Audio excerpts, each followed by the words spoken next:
How much difference does spending money make to the performance of your bike? Well, we're going to find out in cheap bike versus Superbike. Ding ding!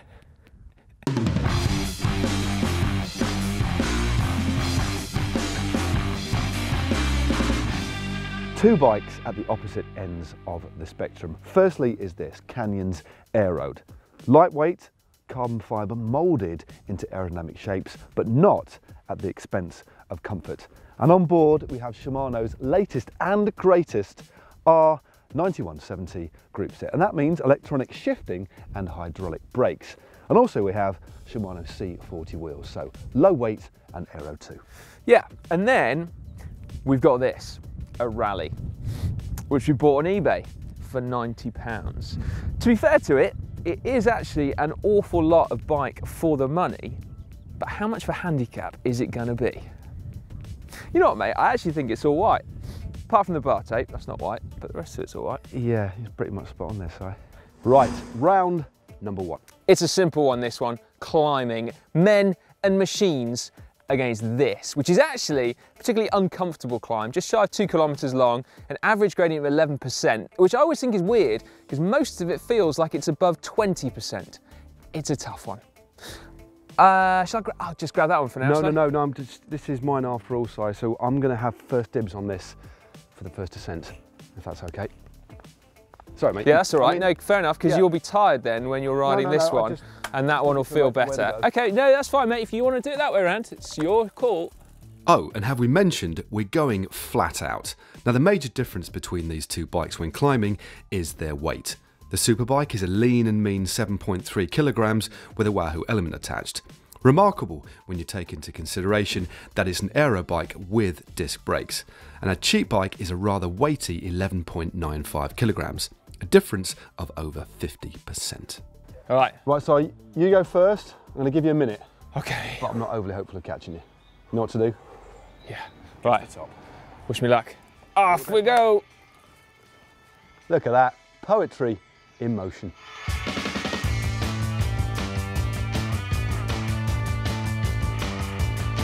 Beep, beep, beep, boop.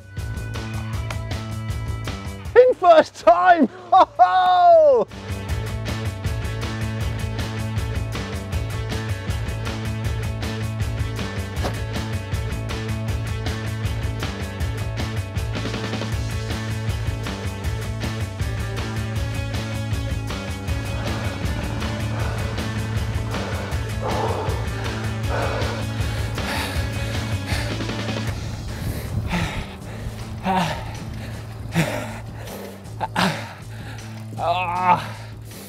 I hate that climb.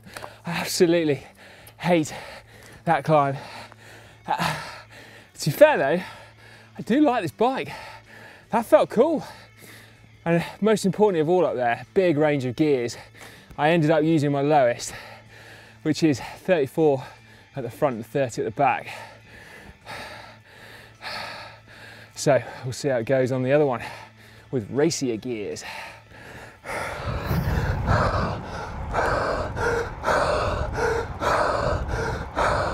He loves it, doesn't he? He loves it. Well, that's my first proper hill climb for a long, long time, but I didn't even need to think about the bike. It worked a dream. It was just me that's a little bit lacking, but I certainly emptied the tank. Went a bit steady early on, and then when that steep bit pitched up, I just had to give it everything just to get up. Yeah, you can tell how hard I went, mate, because I've got a patch of snot on my leg warmer that I can't get off. Got a little bit on my sleeve as well. Yeah. British hill climbs, eh? Run number 2 then, after a quick bike swap. As well as the weight, there was also the issue of the gears. Pedalling doesn't feel particularly different, it has to be said. Even cheaper gears are remarkably efficient. As the design, chains and sprockets are fantastic. Just as long as you keep them clean, which, as you know, I do mention from time to time. The gear range of the two bikes is broadly similar, even if our Superbike has 22 and our cheap bike has 16. And although the Canyon is an out-and-out race bike, the new Shimano Dura-Ace has allowed us to fit an 11 to 30 cassette, which is just as well up here. Okay, run number 2. I'm looking forward to this, actually, weirdly enough. Superbike time for you, cheap bike for me. Go on, Si, give it all you got, mate. I will do, mate. Off you go. Look at that. sweet as a nut. Yeah!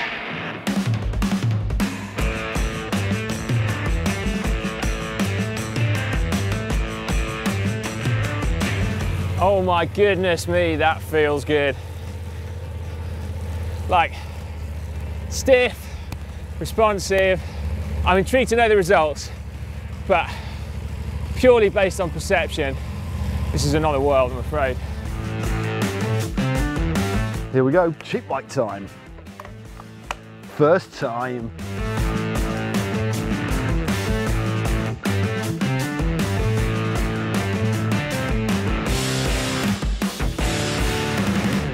Oh, here we go. Run number 2. And the bike doesn't feel too much different. Feel the weight a bit, position's a bit different, but even the cheaper gears are remarkably efficient. And that is design, the chain and the cogs, well, it's just great, especially if you keep them clean, which not all of us presenters do.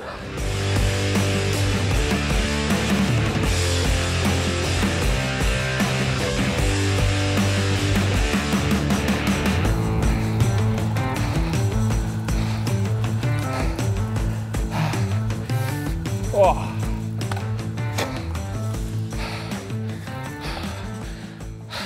I hate to say it, but that was like night and day. That was very different. Although less so on the steep bit actually. The biggest difference was when getting out of the seat and accelerating, and I managed to stick it in the big ring over the top. I'm interested to see the times.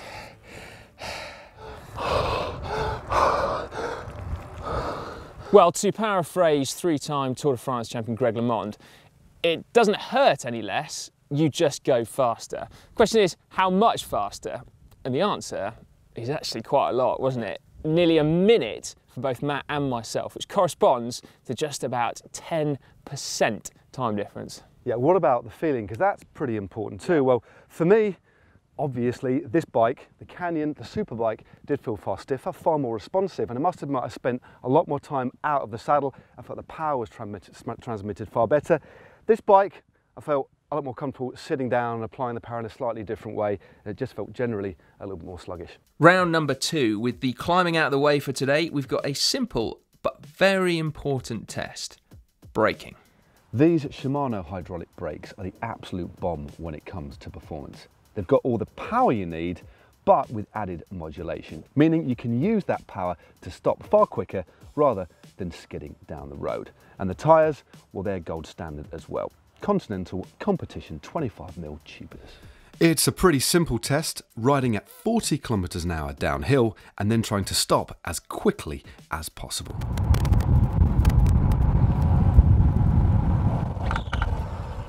Oof. The weight distribution there was impressive. Thanks, mate. That's all right, mate. Well, 5.4, well, 5.4. So 5 meters 40, 5.40. So the marker's been laid down. How is our cheap bike going to fare? Well, on the positive side, the cables are super smooth, loads of life left in the pads, and I have spent time setting them up. However, you'll see if I squish on the lever, there's quite a lot of flex actually in the caliper itself, meaning that you're going to lose a bit of power and you're going to lose modulation. And I've got a sneaking suspicion that these pads are a really hard compound, meaning that they're going to last a super long time, but they're not actually going to slow us down very quickly. Still, I'm going to give it a good go.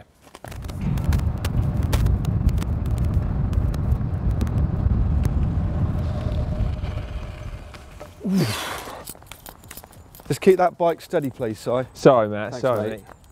10, bang on, 10.5. 10.5. 10.5 meters. So we had 5.4 and 10.5. Oh. Yeah. So roughly double the stopping distance. Wow, Si, the results are in, and I can tell you there's nearly 100% difference in the stopping distances of the two bikes. I mean, let's be fair, the Rally, it stopped you, so it's safe enough. Yeah, yeah. But the stopping power of the Canyon is mightily impressive. Yeah, there was a significant difference. Admittedly, this is quite a controlled test, so there's not going to be that many occasions where you'd be doing an emergency stop in real life, or hopefully not anyway. But you've got to wonder, haven't you, that if that difference over the course of a whole ride, even just coming up to junctions and on descents and things, you'd have thought that would have quite a big effect, wouldn't you? Or will it? Challenge number 3, descending. Now, armed with our braking knowledge, just how are these bikes going to stack up? Will the added confidence of better braking make us faster? Will the improved aerodynamics help as well? Yeah, it's going to be interesting, isn't it? Now, you know that we don't exactly have any alpine descents on our doorstep, but this one is pretty good. 3 kilometres long, an average gradient of 5%. All right, stop laughing at the back. It's the best we've got, okay? We're not going to go flat out because it's open roads and we are, of course, getting old. But nevertheless, I think we should see how we get on. But significantly, I get to go on the Superbike again. See you in a bit, Si. Okay, Superbike run downhill. Here we go. Oh no, not clipped in.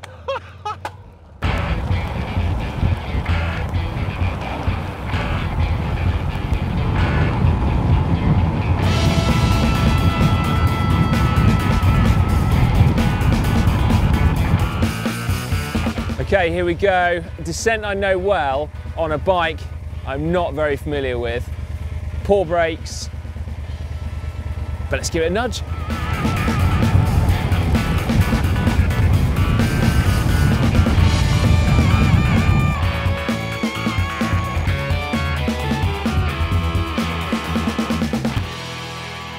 "25 seconds. 20, I cannot believe that. Well, literally. Let's have a little look at this bike though. Aerodynamics have got to play a big part, okay, on that descent. And it was a bit of a headwind down the descent, but the disc brakes, so much power, they give me so much confidence going into those corners. I could brake relatively late compared to using normal caliper brakes, and even in these wet conditions as well. So yeah, aerodynamics and these wonderfully powerful brakes too. Yeah. I still can't believe 25 seconds. There were a couple of points where I ran out of gears, so I just freewheeled. And I did pedal. I've got bigger gears than you. We need to add that into the mix as well. Yeah, you do. But 25 seconds. I was not expecting that, mate. I was not expecting that. That's right. It's another brutally simple test. Ride 10 kilometres as fast as we possibly can. Now, so far, the differences between these two bikes have been significant, but not, I think, insurmountable. But I just have a hunch that maybe the Superbike is going to land the killer blow on this one. Although, you've got a 1.5 watt saving on your element bolt there. Yep, that's not to be sniffed at. Pulled 1.5 watts back. It could be closer than we think. Why do I have a hunch that this is going to be a big one then? Well, firstly, I've got to say it's because it's going to be the longest challenge, so the gaps are likely to be larger. But aerodynamics are incredibly important in cycling, much more so than bike weight, in almost all instances, in fact, except for really steep climbs. The rider admittedly makes up the largest component of total aerodynamic drag, and I can actually get into a really good position on the cheap bike, so that's not something you have to pay for at all. My clothing is also the same, super aero in fact. However, the difference in the bike is still hugely significant. The shallow wheels and 32 spokes cause a lot of turbulence. The round tubes too punch a hole through the air, and it doesn't smooth airflow around it at all. Beep, beep, beep, beep. You missed a beep! That was only 4, wasn't it? Oh, sorry. Anyway, he's off.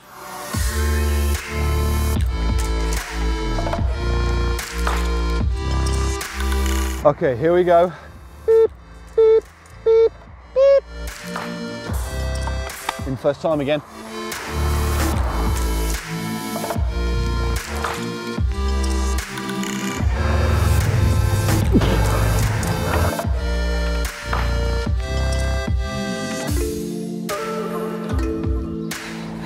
I tell you what, hey man, whew, you look like you went deep.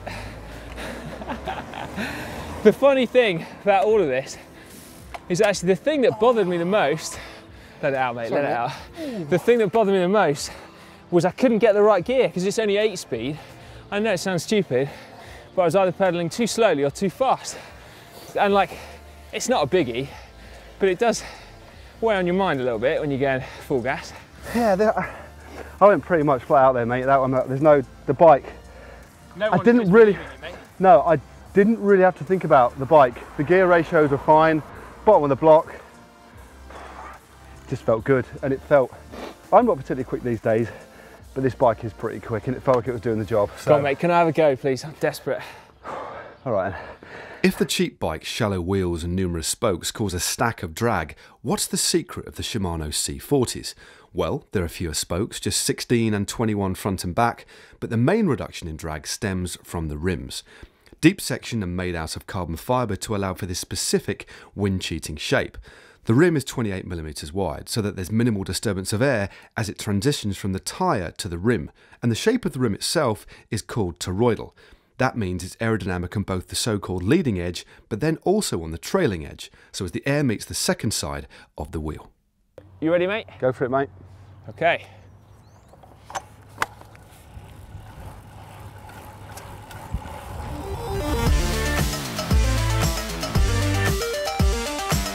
Boop, boop, boop, boop. He's in again, first time.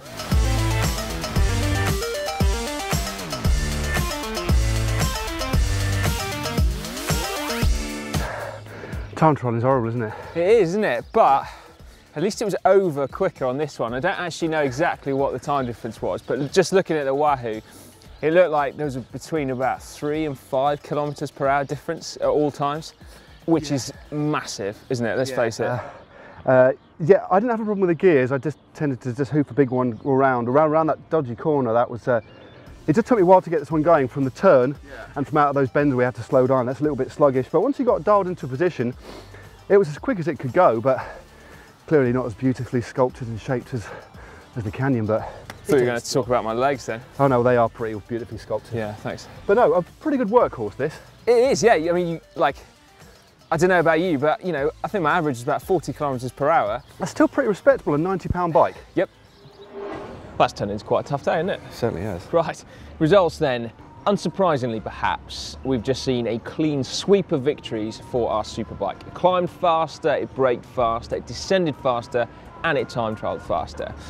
Which though, do you think was the biggest area of improvement in percentage terms? It was actually the braking. So in just a handful of seconds and in just a few short meters, the Shimano hydraulic disc brakes outperformed the regular caliper brakes by a rather whopping 100%. That's not just a significant increase in percentage, but from a performance perspective, that could actually save your life, or at least get you out of a very difficult situation out on the road. Now, do you need to spend loads of money though to get great braking performance?